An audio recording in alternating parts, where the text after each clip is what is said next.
Sud Radio, parlons de vous. Judith Belair. On parle vrai, on parle de vous dans cette chronique, parce que vous le savez, c'est vous qui changez le visage du monde de demain. Alors aujourd'hui, réduire les émissions, c'est un vrai sujet, c'est essentiel, mais l'agriculture, elle peut aller plus loin, elle peut devenir un véritable puits de carbone. Pour en parler, je suis avec Édouard Lancriet, qui est directeur de la stratégie chez AgroSolutions. Bonjour. Bonjour. Alors justement, on en entend de plus en plus parler, Édouard, de ce carbone en agriculture. On va revenir sur cette idée des sols qu'on a abordée la dernière fois qu'on s'est parlé. Pourquoi ce sol, il est un acteur clé en fait dans la lutte contre ce changement climatique justement.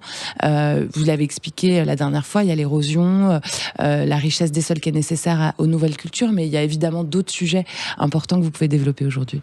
Oui, absolument. Le sol, on le sait peu, mais c'est un gigantesque réservoir de carbone. C'est l'un des principaux réservoirs de carbone naturel avec les océans et les forêts. Donc le sol contient énormément de carbone sous forme de matière organique et les sols agricoles en particulier ont un rôle clé dans la lutte contre le changement climatique puisqu'ils peuvent réabsorber de très grandes quantités de carbone et de ce fait-là nous aider, en plus de la réduction d'émissions qu'on doit faire dans tous les secteurs économiques, à compenser ce qu'on appelle les émissions résiduelles, c'est-à-dire qu'on continuera toujours à émettre, mais pour atteindre la neutralité climatique, donc en 2050, c'est notre objectif, il va falloir absorber autant de carbone que ce qu'on continue à émettre. Et les sols ont un rôle essentiel là-dedans. La neutralité carbonique en 2050, c'est faisable ? Il faut que ce soit faisable. On n'a pas encore toutes les solutions, mais ce qu'on sait, c'est que les sols sont une des solutions clés et incontournables. Alors, il y a aussi cette agriculture régénératrice qui est perçue comme un concept abstrait parfois par les gens. Qu'est-ce que ça va changer concrètement dans une exploitation ? Ce que ça va changer, c'est la manière de produire, mais aussi la manière de vendre. L'agriculture de régénération, c'est surtout des principes qui prennent en compte le fait que le sol est un écosystème vivant et que, comme tout vivant, il a la capacité de se régénérer. C'est pas nous qui le régénérons, c'est lui. S'auto-régénérer en fait, c'est ça, pratiquement. dans la mesure où il est bien utilisé, où il est bien pratiqué. Donc c'est toute une série de principes sur la manière de cultiver qui sont à déployer. Et pour ça, il y a des solutions agronomiques à apporter aux agriculteurs, mais il y a aussi des enjeux de modèles économiques à mettre en place. C'est pas parce qu'on a des cultures qui vont bien, des manières de cultiver, quand bien même on les maîtrise, que pour autant c'est économiquement rentable. Or, une ferme, c'est une entreprise. Elle doit être rentable. C'est pour ça que chez InVivo et AgroSolutions, on travaille sur différents leviers. Déjà sur des solutions agronomiques. Deuxièmement, sur des solutions qui permettent de faire de l'agriculture de régénération en émettant moins de gaz à effet de serre. Donc on travaille sur les engrais décarbonés. Et on travaille aussi sur les débouchés, à travailler sur des filières qui valorisent les débouchés de l'agriculture de régénération. Et on fait un travail politique pour que la PAC de demain reconnaisse l'agriculture de régénération comme pratique verte aux côtés du bio. Oui, tout à fait. Et d'ailleurs, justement, ce carbone qui est stocké par les agriculteurs, un agriculteur qui fait ça, il rend service à notre société. Est-ce que ça pourrait être plus... Pourquoi ça n'a pas été plus valorisé économiquement, en fait, avant ?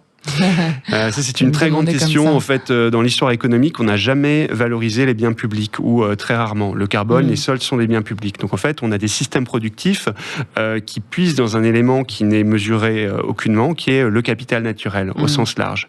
Et de plus en plus, on est en train d'introduire dans l'économie des systèmes pour mesurer ce capital naturel, rajouter cela en coût pour ceux qui le consomment excessivement et rémunérer ceux qui permettent de le régénérer. Donc, la finance carbone dans l'agriculture a vocation à rémunérer l'agriculteur pour sa capacité à régénérer un capital naturel, le sol, en l'enrichissant en carbone. C'est vraiment un cercle vertueux, quoi. Ça, lui, il prend plus d'argent et en plus, il régénère nos sols. Enfin... Oui, s'il fonctionne, parce que pour le coup, le modèle économique reste quand même à construire. Alors, ce marché carbone, ces paiements pour services environnementaux, ces contrats bas carbone, on est vraiment à un tournant économique, en fait, pour les exploitations agricoles, une nouvelle manière de fonctionner aujourd'hui. Alors, je dirais pas qu'on est déjà à un tournant. On est plutôt au début d'une longue histoire dont on a posé les fondamentaux, mais qui reste à construire. Il y a quelques solutions ponctuelles qui permettent de monter des projets pilotes pour rémunérer les agriculteurs pour leur impact positif sur le climat. Mais si on veut passer ça à l'échelle, il y a beaucoup de choses à travailler. C'est au niveau européen et international qu'il faut le faire. Oui, bien sûr. Et alors, ces nouveaux modèles, est-ce que vous pensez que ça peut régénérer la profession, j'ai envie de dire? Parce que c'est vrai qu'on entend beaucoup parler des agriculteurs qui ont du mal à recéder au moment du départ à la retraite, qui ont peu de gens qui reprennent, de plus en plus de fermes qui ferment. Donc, est-ce que, justement, ça pourrait attirer de nouveaux agriculteurs, ces nouveaux systèmes de rémunération rémunération qui permettrait une vraie résilience économique finalement. Alors ça fait partie des objectifs, c'est de créer des nouveaux canaux de valorisation de l'action de l'agriculteur, donc qui viendraient en plus de la rémunération pour la production alimentaire, qui est la principale source aujourd'hui. C'est de créer des canaux pour les rémunérer pour les productions d'énergie renouvelable, d'impact positif sur l'environnement, paiement pour services écosystémiques. C'est l'objectif, encore une fois, il faut qu'on y arrive. C'est un énorme défi politique. Mais est-ce que vous pensez que ça peut déjà attirer des jeunes et que ça peut en tout cas ouvrir leur appétit, leur curiosité? Oui, je pense. En tout cas, quand on travaille avec les agriculteurs, on voit qu'il y a une forte appétence chez les jeunes on va dire que les jeunes agriculteurs vont être plus volontaires pour rentrer dans une transition et prendre un risque sur le financement.